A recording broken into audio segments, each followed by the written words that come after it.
We have seen giants in One Piece. So we had Dorian Broggy, and then we had the giants in Enies Lobby, and then we had the giants in Dressrosa.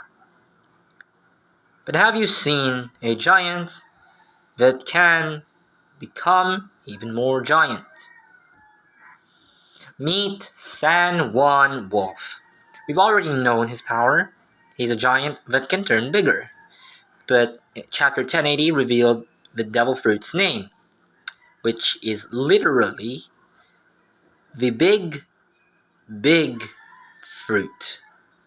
Yes, he's a 180-meter giant, the biggest so far, that can turn bigger.